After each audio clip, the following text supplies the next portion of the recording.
Halo teman-teman, kenalin kami dari kelompok 2. Ada Riva, Andika, April, dan kami akan bercerita tentang almarhum Hugeng Iman Santoso. Kepolisian Republik Indonesia, hormat senjata! Jenderal Hugeng Imam Santoso lahir di Pekalongan pada 14 Oktober 1921.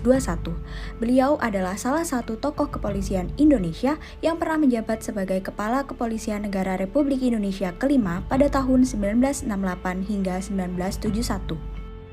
Sosoknya terkenal sebagai polisi paling berani dan jujur di Indonesia oleh media masyarakat. Mantan Presiden Abdurrahman Wahid pernah menyatakan dalam sebuah anekdot, hanya ada 3 polisi jujur di Indonesia.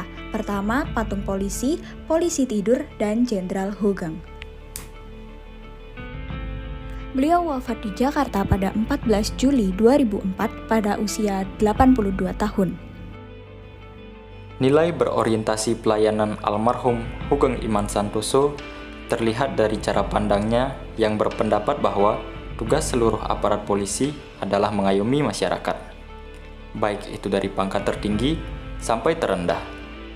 Oleh karena itu, beliau merasa tidak pernah malu untuk turun langsung ke lapangan mengambil alih tugas polisi yang kebetulan sedang tidak ada di tempat. Akuntabel. Jenderal Hugeng merupakan sosok polisi yang integritasnya tidak perlu diragukan lagi. Beliau selalu menolak dengan tegas suap yang hendak diberikan kepadanya. Seperti ketika beliau menjadi Kepala Reskrim di Sumatera Utara, beliau menolak rumah pribadi dan mobil yang disediakan oleh cukong judi dan memilih tinggal di hotel hingga mendapatkan rumah dinas. Beliau selalu menuntas kejahatan tanpa pandang bulu dan tak segan membersihkan institusi kepolisian dari sarang pungli dan kolusi.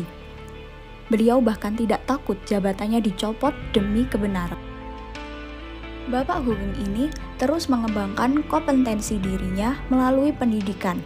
Beliau tidak pernah lelah belajar meskipun sudah berprofesi sebagai polisi.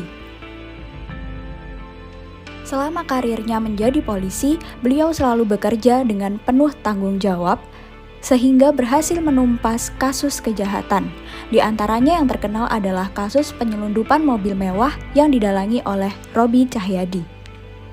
Contoh sikap Pak Hugeng yang memiliki nilai harmonis adalah mengatur lalu lintas di perempatan. Meskipun pangkatnya sudah jenderal, Pak Hugeng tetap menjalankan salah satu tugasnya sebagai polisi, yaitu mengatur lalu lintas.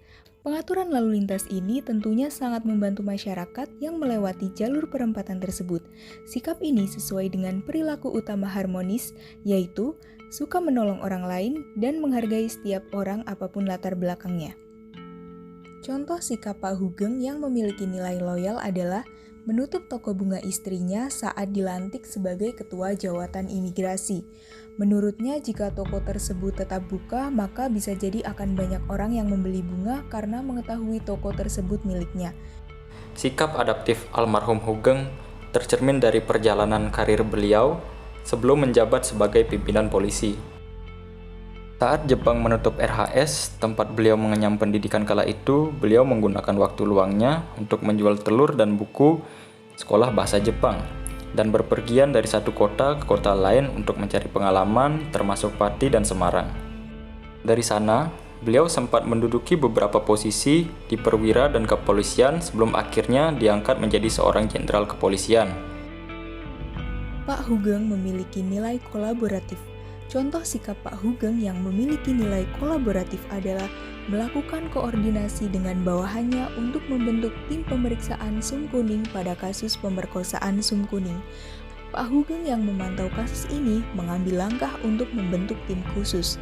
Beliau memanggil Komandan Polisi Yogyakarta AKBP Indra Joto dan Kapolda Jawa Tengah Kombes Suswono, serta memerintahkan Komando Jenderal untuk mencari siapa saja yang memiliki fakta soal pemerkosaan Sum Kuning. Nah, sikap beliau ini sesuai dengan perilaku utama nilai kolaboratif, yaitu memberi kesempatan kepada berbagai pihak untuk berkontribusi.